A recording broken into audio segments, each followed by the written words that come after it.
राम जी का भक्त कौन, कैसे पता चलेगा? तो हम लोग तो बहुत बार कह देते हैं हम क्या बताएं, हम ना बजरंगबली के बहुत बड़े भक्त हैं। तो कोई कोई कहता है हम ना राम जी के बहुत बड़े भक्त हैं। अरे इस बात का फैसला राम ही जी को करने दीजिए। इस बात का फैसला भी हम ही ने कर लिया कि हम कितने बड़े भक्त हैं, तो फिर राम जी क्या करेंगे? भगवान को भी मौका दो, हम किसके कितने बड़े भक्त हैं ये फैसला लेने का अधिकार उस इष्ट के हाथ में है जिनका हम भजन करते हैं। अगर वो ये कहे कि हाँ ये मेरा भक्त है तब तो बात पक्की है, लेकिन हम अपने ही मुख से अगर मान बैठे कि हम बहुत बड़े भक्त हैं तो फिर समझिएगा जिस दिन भी ये मान लिया कि हम बहुत बड़े वाले भक्त हैं, फिर भक्ति वहीं पर विश्राम ले लेगी, उससे आगे उसकी यात्रा बढ़ने वाली नहीं है।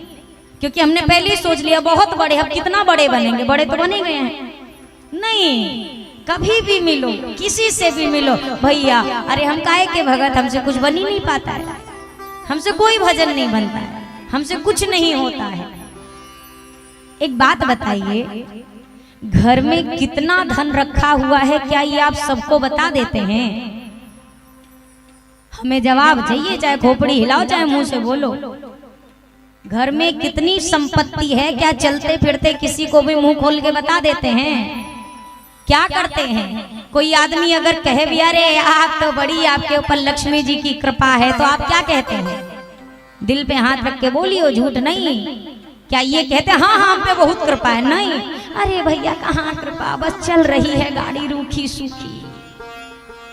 भले घर में 4 गाड़ी चल रही हो पर दुनिया के सामने बस गाड़ी खींच रही है, काहे की कृपा? ये परेशानी वो परेशानी, ऐसी दिक्कत वैसी दिक्कत, इतनी विपदा गिना देंगे कि वो आदमी खुद ही सोचेगा इससे सुखी तो हम ही हैं। फिर क्यों करते हैं ऐसा? कभी विचार किया इस बात पे? आदमी अपनी संपत्ति छिपाता है, आदमी अपना सुख छिपाता है। क्यों? अगर संपत्ति सुख दुनिया को पता चल गई तो उस पर नजर लग जाएगी। अगर किसी की बुरी नजर लग गई तो फिर ये चीज कम हो जाएगी। अगर आपके संपत्ति पर नजर लग सकती है तो क्या आपके भजन पर नजर नहीं लग सकती? हम कभी ये विचार करते हैं कि भैया अगर पैसे पर नजर लगी तो ये कम हो जाएगा, घट जाएगा, आना बंद हो जाएगा? कभी ये विचार किया अगर भजन पे नजर लग गई तो मेरा भजन कम हो जाएगा, मेरी इष्ट में निष्ठा कम हो जाएगी, हमारा सुमिरन कम हो जाएगा? कभी ये विचार किया? हम कितने सुखी हैं ये छुपाने में लगे रहते हैं, और कितने बड़े हम दुखियां हैं ये संसार को जताने में लगे रहते हैं। भगवान का दिया सुख अगर आप छुपा रहे हैं तो भैया ये अच्छी बात नहीं है। या तो दोनों दिखाइए या दोनों छुपाइए, ये ईमानदारी का सौदा है। या तो सुख भी बताओ, अगर दुख बताते हैं तो सुख भी बताइए, और अगर सुख छुपाते हैं तो आपको दुख बताने का भी अधिकार नहीं है।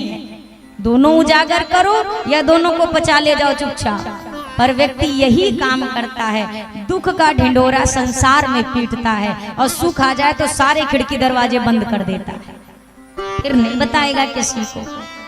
अपने भजन को भी बहुत सहेज कर रखिए। जो 2-4 बार सुमिरन निकल रहा है ना, इसको बहुत छिपा कर रखिए, इसको किसी के सामने उजागर करने की आवश्यकता नहीं है। अरे मुश्किल से तो 4 माला खिसक रही है, अब वो भी हमने जगत में ढिंडोरा वो पे मोहर लग जाए, वो बंद हो जाए, फिर जगत में करना ही क्या है हमको?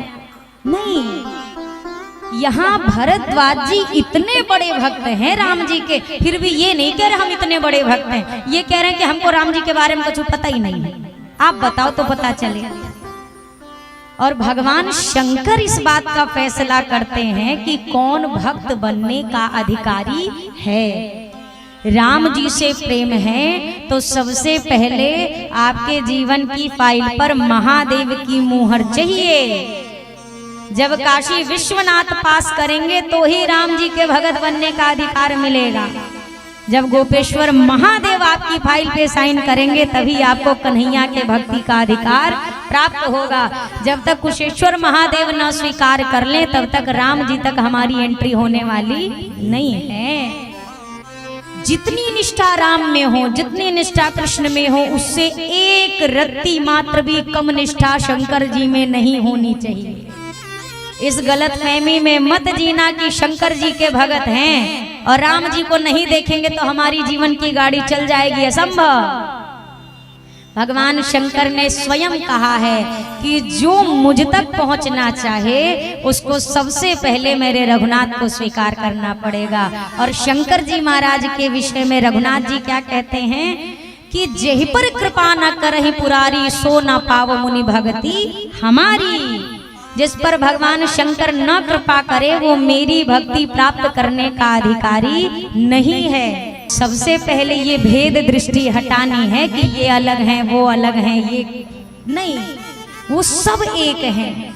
शंकर जी का आप महादेव के मंदिर जाइए, आप हर हर महादेव कहोगे तो बाबा प्रसन्न होंगे, हम ऐसा नहीं कह सकते नहीं होंगे। और अगर वहां जाकर आप राम राम का जय घोष करो तो बाबा अति प्रसन्न होंगे। सेवक स्वामी सखा सिय पिए के बड़े अच्छे संबंध हैं रघुनाथ जी से भगवान शंकर के। आप देखो ये दोनों एक दूसरे को सेवक भी मानते हैं। राम जी अपने आप को शंकर जी का सेवक कहते हैं। रामेश्वरम भगवान की स्थापना करी तो जो राम के ईश्वर वो रामेश्वर, और भगवान शंकर इसी रामेश्वरम की क्या परिभाषा देते हैं, राम जिनके ईश्वर हैं वो रामेश्वर। दोनों एक दूसरे को इष्ट भाव में देखे, दोनों एक दूसरे को सखा भाव में देखे, दोनों एक दूसरे को सेवक भाव में देखते हैं। बहुत सारे संबंध हैं, तो हम क्यों इस फेरा में पड़े हुए हैं, कौन बड़ा है कौन छोटा है। अगर दोनों आंख में से पूछा जाए आपकी कौन सी आंख बड़ी है, कौन सी आंख ज्यादा अच्छी है, कौन सी आंख ज्यादा प्यारी है, तो तय कर लेंगे क्या आपकी दाहिनी आंख ज्यादा अच्छी है कि बाईं आंख, कौन सी आंख आपकी ज्यादा सही है, आपको किससे ज्यादा प्रेम है, बाईं वाली से कि दाईं वाली से, तय कर पाएंगे क्या। उसी प्रकार ये उथल पुथल जिंदगी में नहीं होना चाहिए। बड़े छोटे का भाव काहे को करना है। जिस इष्ट में निष्ठा है, आप शंकर जी के मंदिर जाओ, राम जी से प्रेम करते हो तो शंकर जी से बोलो कि सीता राम चरण रति मोरे, अनुदिन बढ़ाऊ अनुग्रह तोरे। आप भगवान शंकर के अगर भक्त हैं तो राम जी से जाकर कहो प्रभु मेरे बाबा के चरणों में मेरा प्रेम बढ़ा दो। झंझट है ही नहीं, झंझट हमने बना के रखा हुआ, कोई झंझट नहीं। भगवान शंकर एक बार कथा सुनने की इच्छुक हो गए। जब कथा सुनने की इच्छा हुई तो सती मैया, सती मैया कौन जानते हैं, पार्वती मैया का नाम सुना है, पार्वती जी का नाम सुना है। तो पार्वती मैया का पिछला जो जन्म था उस जन्म में इनका नाम है सती जी। सती मैया को साथ लेकर भगवान शंकर कथा सुनने निकले। कहाँ जा रहे हैं तो सीधा पहुंच रहे हैं अगस्त ऋषि के आश्रम में, जिनको कुंभज ऋषि भी कहा गया क्योंकि इनका जन्म घड़े के मध्य से हुआ।